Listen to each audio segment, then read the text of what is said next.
you doing? So I've got today a little sequence. It's so good because it's like 3 or 4 movements in a little sequence, and it's dead easy to remember. It's a really good one for kind of getting your body moving, so just like waking your body up. It's also really nice to do as a warm-up, like because it's a whole body like mobility thing. It's really gentle, it's really simple, really easy to remember, and it's also really easy to adapt, so you can chuck in different exercises or different movements. So I'm going to show you that.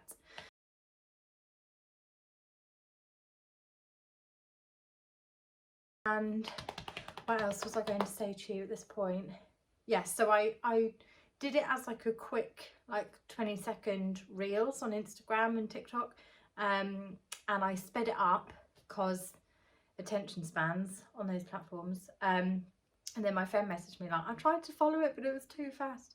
And I was like, no, it was just like just showing you the sequence, so when you actually do it you want to be, sorry I keep scratching my nose, you want to be slow and considered and controlled. Not slow, but just, we're aiming in Pilates not to whiz through it, but to do things with flow and with intention. So I thought I would just film it properly for YouTube and just talk you through the sequence in case you saw that and wanted a little bit more detail and a little bit more in terms of like teaching points and stuff. So also this is my new jumper that my mum hand knitted me. It's so lovely. So I have been sat on the sofa with that guy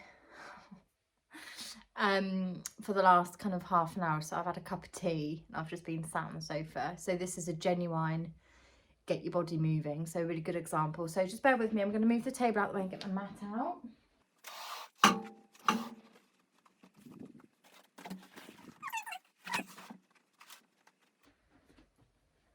Try a different angle for you. Just a quick note to say before we get into it, very quick. I just did a little post on my Instagram about like something like, if you want to do it, you'll do it, like you'll find a way. Is this inside out? Oh, I'm debuting my jumper and it's inside out. Take it off now.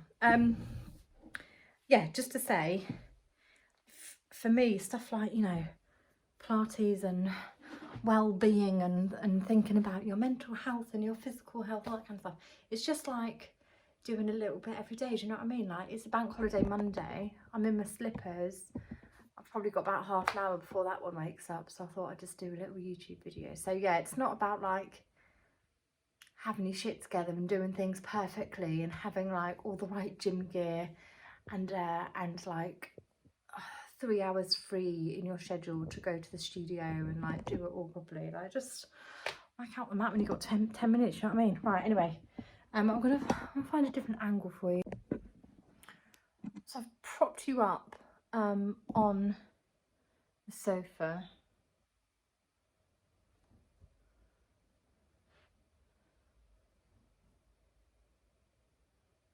Give little Sleeping Beauty some privacy there. So I'm hoping this angle works because I'm going to be stood and not stood. So I hope this works. I'm going to just do it in my slippers. I'm going to talk to the camera and hope that it picks up the audio okay. If not, I'll just record a little voiceover afterwards. But you don't need to know that. Okay, here we go. So the little sequence, can't even remember the sequence now. The little sequence started stood at the back of your mat. So a little teaching point before we get going here is just about standing posture, which I'm sure we all know. But in Pilates we go feet hip socket distance apart. We're not jarring the knees back, there's just a little bit of softness in the knees. And I want to think about this kind of neutral pelvis, and I think in my teaching I don't want to go too heavy on the neutral pelvis thing because I think people get really hung up on it. But basically just be aware of your own posture and whether your lower back and your pelvis is super tucked under like this, or whether you're like quite this is called lordosis and you've got like an arch in the lower back. So just be aware of that and try and be balanced in that posture. If in doubt, think upwards, think lengthening upwards, okay? So I have a tendency to kind of arch my lower back, stick my ribs out. So I'm going to think gently engage my abs just to tuck that pelvis under a little bit and like put the ribs away, to kind of coin one of those phrases that doesn't really make sense, but just not arching, just keeping everything in line, and basically just think tall thoughts, okay? So I'm going to take a breath in to prepare before I do anything. I'm thinking of my lungs like bellows going out to the side rather than coming out to the front here. I'm thinking of breathing almost into my back and under my armpits. So a nice big deep breath in here. Then as you exhale, we're going to do one smooth movement, but not double speed like on Instagram, okay? A nice smooth but controlled flowing movement. So as you exhale, we're going to drop the head first, and then you really want this to be a sequential thing, okay? So the head comes, the shoulders drop forward. We're just working with gravity here. So again, you don't want the arms too placed. Just let the arms and the head totally hang, okay? And then sequentially roll down through the spine. Okay, that feels really good. Again, try not to be too held with the arms here.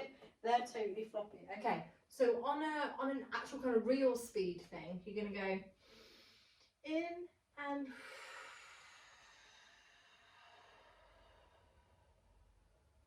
kind of like that. Okay, we're going to walk the hands out to a delicious press up position. Okay, so again, a little bend. I mean, I've got quite loose hamstrings, as you can see, but if you're down here, totally fine. Bend the knees as much as you need to, especially if you're warming up, to until you can let the hands just rest on the mat. Okay, walking out, what we don't want to do is like a woo baby. Okay, so our teaching point, I need to find a hair bubble. Here we go, got one. Teaching point basically for the walking out transition is stability. Okay, so when I'm talking about stability, I want you to think about primarily your hips and your pelvis, and avoiding, as much as we love a boogie, avoiding the twisting and the tilting. As you walk your hands out on the mat, think about keeping your hips central without too much sway and boogie as you go. Okay, I'll attempt to demonstrate, but I'm not promising. So you're down here after your roll down. So as you walk out, think about shoulder stability and engaging the abdominals. And as you walk out, just keeping everything nice and central. Whoa, a little sway over to the side there until you come to your plank position. Does that make sense? I might try and film that from another angle afterwards to come in. Okay, let me do it this way so you can see. So rather than kind of swaying, I'm over exaggerating it there, but rather than swaying like this, you want to keep everything central. Ooh. You really have to think of transference of weight through each hand and the opposite foot to get that. Anyway, we've laboured that point enough. Pretty sure everyone knows a decent plank position, but again, you're looking for shoulder stability here, so you don't want to drop the chest right through the shoulders, neither do you want to be kind of perched up and away with the shoulder blades up to the ceiling, but you want to be somewhere between those 2 points. Similarly to when we were stood with our knees, we don't want your arms to be jarred out. There's just I'm going to call it a softness in the elbow. I hope that makes sense. Not a full bend, but they're not jarred straight. Okay, length through the neck. I think the head position is one that most people, I was going to say not struggle with, but whenever we're in this position, people tend to either look down at their knees or they strain up and they create tension in the back of the neck here. So long through the back of the neck. So basically you're looking right down just above your hands in a central point here, okay? And obviously your knees are off the floor. I wasn't going to talk and hold the plank, okay? From here, we took 3 press-ups. I'm going to breathe in and out as I press up. Okay, and I'm doing this very much as a tricep press-up, so my elbows are staying close to my body, breathing in and out. In and out. Oh, that last one was a bit of a struggle. Okay, From here, we're pushing up into a downward dog. Okay, so again, just take it easy if your hamstrings are still a little bit tight. Oh, I've just done that thing. You know, when you look at a mat, your eyes go cross-eyed. The pattern looked all funky. There we go. Have a little bit of a bend in the knees if your hamstrings are still tight. Have a little moment here to pad through the feet if you want. And then you're coming straight back down into that plank. Okay. From there, I'm pretty sure we had some slow motion mountain climbers. Okay, so we're basically holding that plank and you're bringing the knee, bringing the knee to the elbow. Okay, so just a note to say on the whole pace thing, often if you do things slower and with more control, that is actually more, can be more challenging. Okay, so I think everyone's used to those mountain climbers are like, okay, let's go, which are great, love them, really good for cardio and upper body strength and all the stuff that mountain climbers are good for. But just as a bit of a variation, try doing them super slow, because you know it's really great for building strength when things are done at a slower pace, under more control and more stability. It's going to work the body slightly differently. So if you're just sat watching this with a cup of tea, or just like in bed and you should be going to bed, you're just like, oh, I'm just going to watch a couple of YouTubes, and you're not actually following along and trying these things out, then if you're not trying any of the others, just try this bit. Just do a few like quick mountain climbers and then do them slow and controlled. I'll show you what I mean. So ordinarily mountain climbers are like quite jumpy and they're here and you're going and you're cardio and it's like, oh.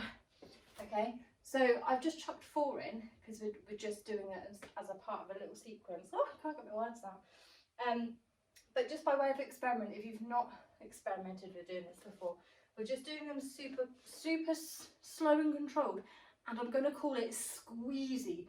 So as you breathe out, really think about using your abdominal muscles. Get like, just imagine that 6-pack closing up like this, like a drawstring, and you're squeezing that knee into the elbow each time you breathe out. Okay, so breathe in to prepare, and then you're breathing out,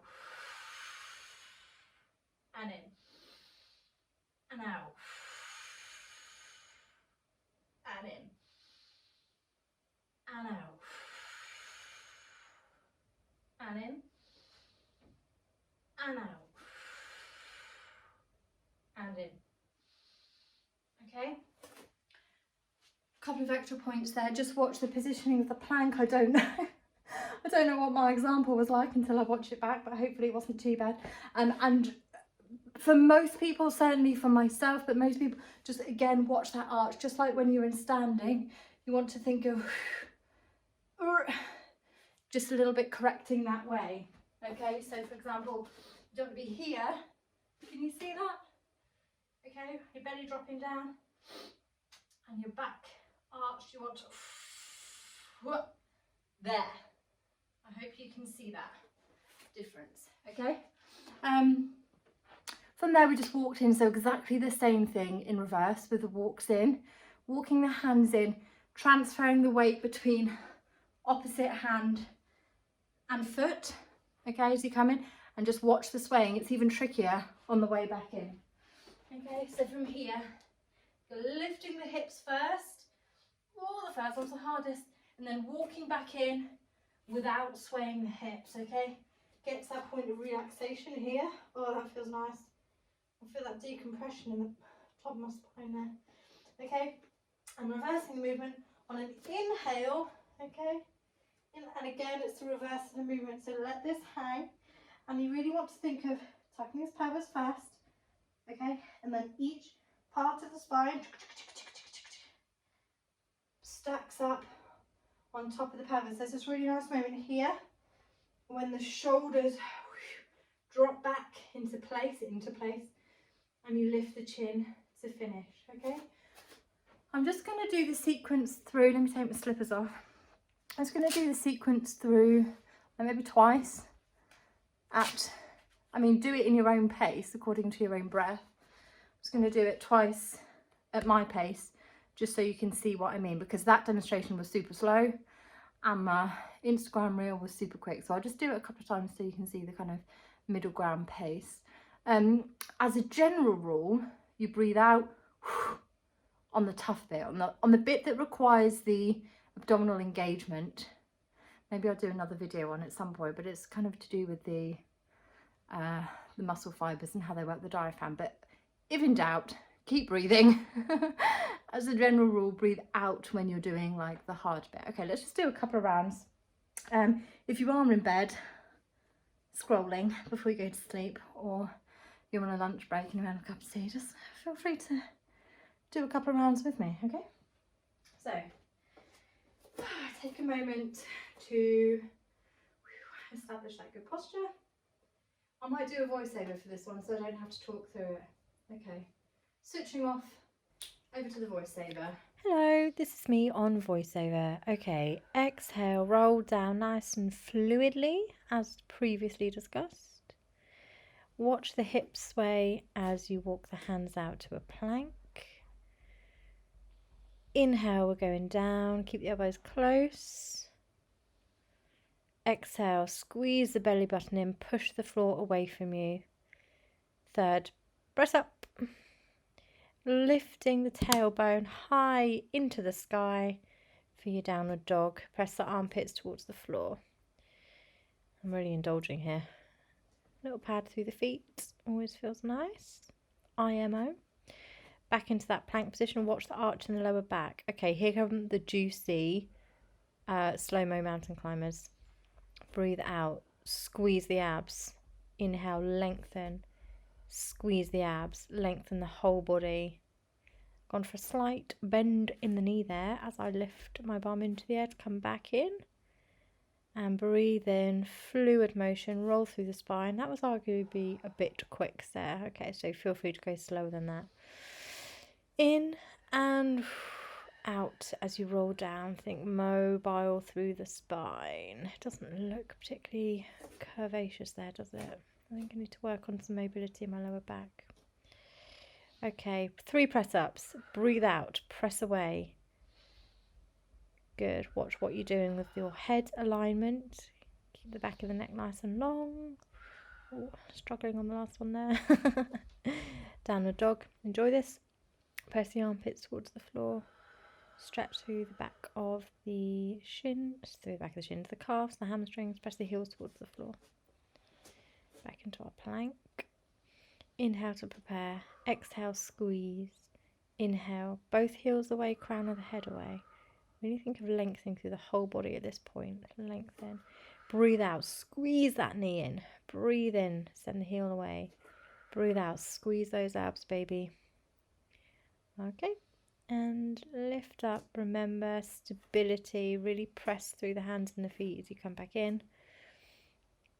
Relax here, and then a nice juicy roll up to finito. Well done.